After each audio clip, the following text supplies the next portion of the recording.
5 Question Friday, my favourite episode of the week, on the road from my beautiful hometown here in Coffs Harbour on the east coast of Australia. I'm heading down to a good friend and affiliate owner, Mark Wood's wedding this weekend, and thought I'd stop off and film it from this beautiful setting. Before we get started, I want to apologise for any wind noise, seagulls, or wispy beardedness that goes on. Alright, let's get into it. Question 1 from Sean. What is your view on freezing or holding memberships? Really good question, Sean. I think it's something that we have to facilitate, but we can't be silly about. So our standard is 2 weeks notice for a minimum of 2-week hold, or whatever cycle they're on. So if they're on a monthly cycle, it's a minimum of one of those cycles. Otherwise, we've got to go into our billing software and we've got to put it on hold for half of a cycle, and it's a nightmare. But generally, 2 weeks notice, 2-week hold. But there's some other things I've definitely seen work around the world. I'm seeing a lot of boxes these days do no hold. You just pay and that's it. If you need to go on holidays, you keep paying. That's just the way it is. Same as your phone bill, same as your rent. There's a lot of boxes around the world doing that. I'm not a big fan of it, but it seems to be working. Another way I like it is a hybrid type of hold system where the member has X amount of hold per year.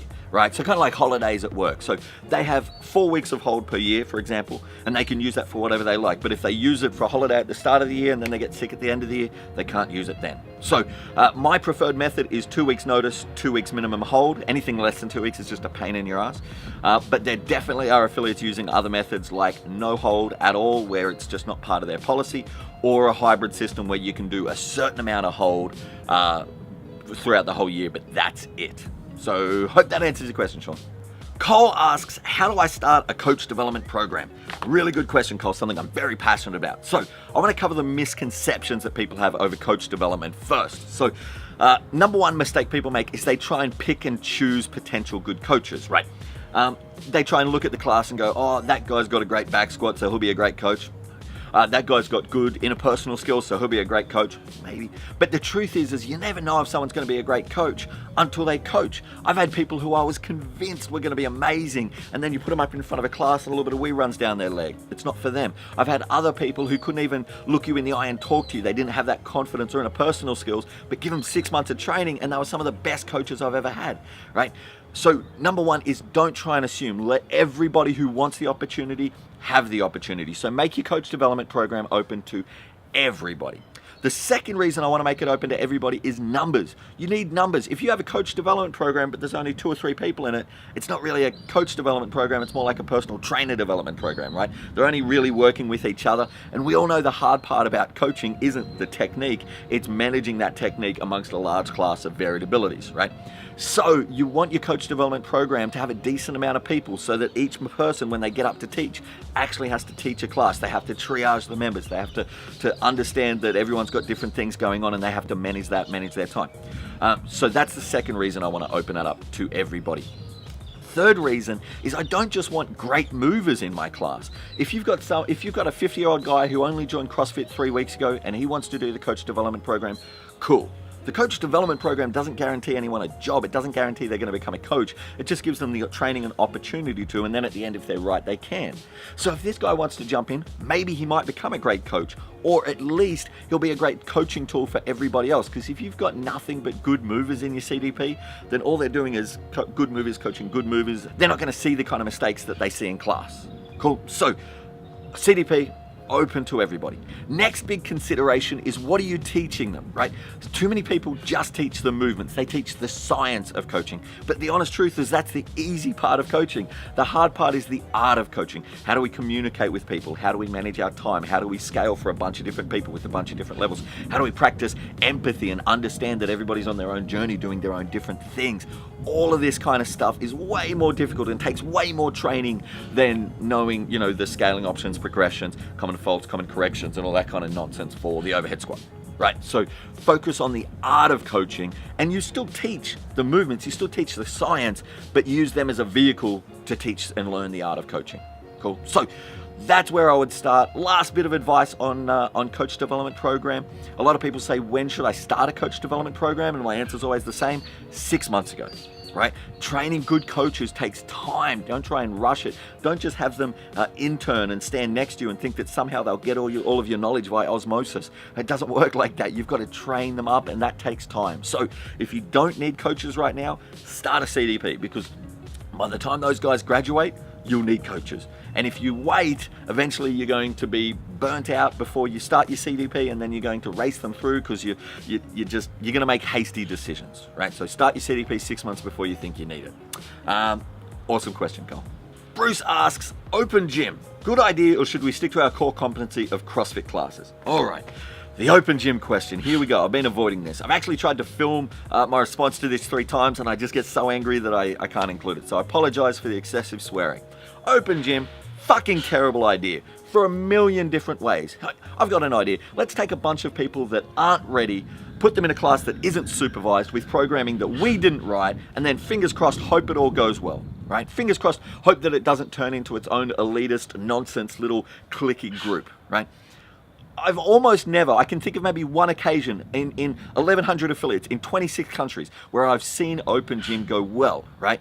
It almost always degenerates into a bunch of people who think that they're better than they are because they're the third best in the box, that feel like they need to do this special programming or that special programming, jumping in, putting pressure on the affiliate owner. The affiliate owner gives in and thinks, you know what, fuck it, we don't have classes at that time, I'll put open gym on there anyway, not keeping in mind that ideally you're going to grow as a box and you're going to need to put classes in there later, and removing open gym is a massive, massive issue because those people chuck a fucking hissy fit about it, not thinking about that.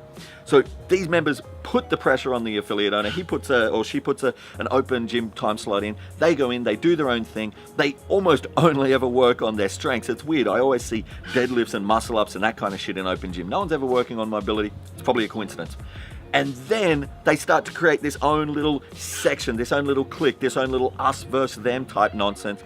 And 9 times out of 10, when an affiliate owner comes to me and go, I've got a cultural issue, I've got a clash of ideals, I've got a problem, a personality problem with a member, I say, oh, are they an open gym member? And 9 times out of 10, the answer is yes. Okay, so from an overall just a terrible fucking idea, no, I don't like open gym. But let's calm down and let's look at it from a business point of view, right?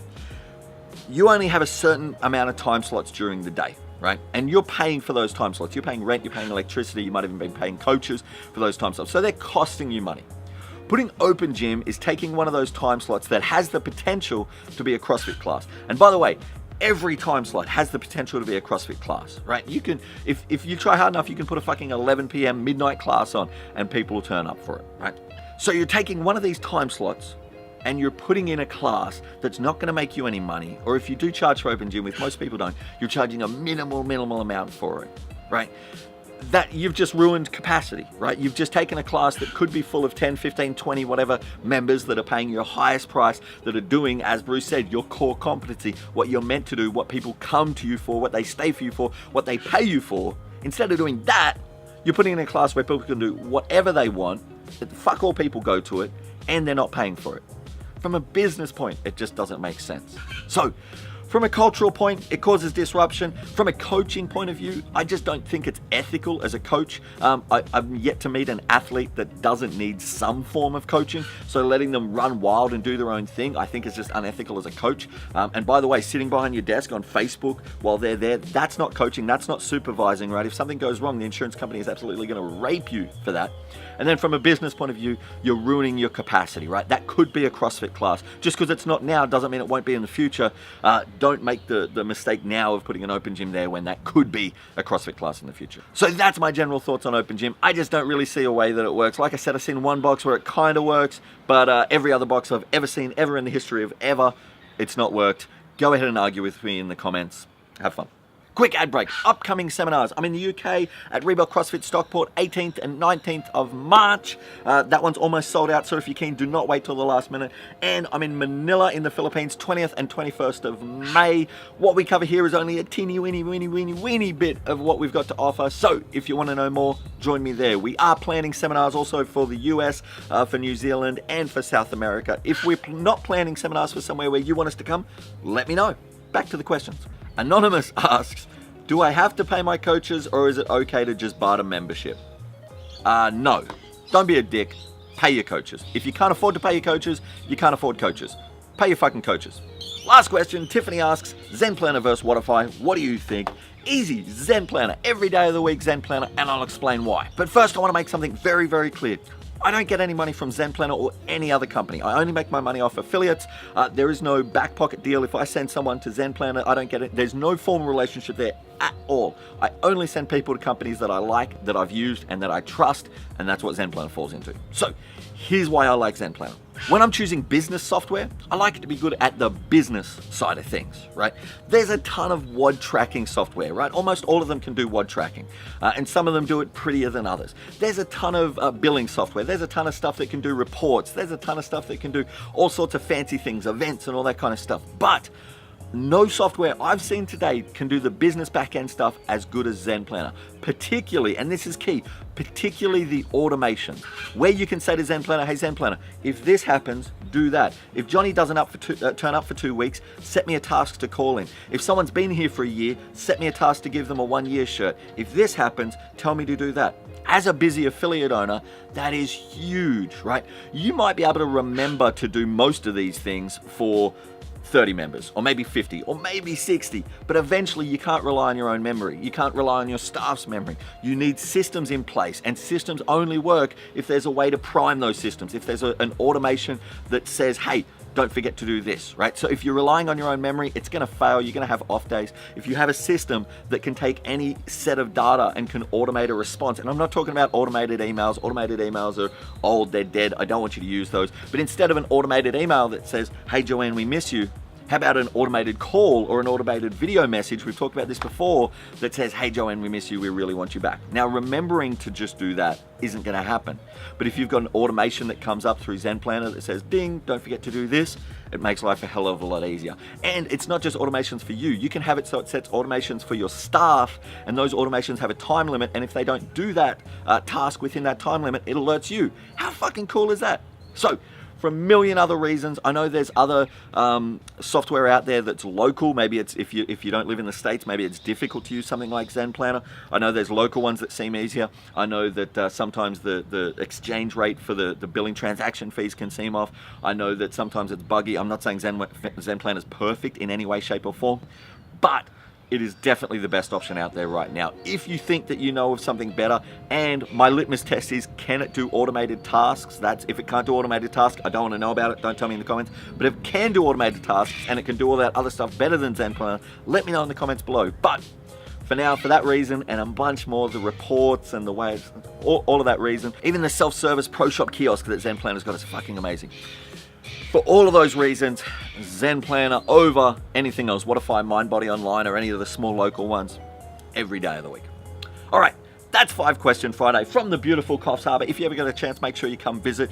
If you've got any other questions, please drop them in the comments below. If you want to ask it privately, by all means, send me a message. And do me one last favor, have a great weekend. I'll see you next week.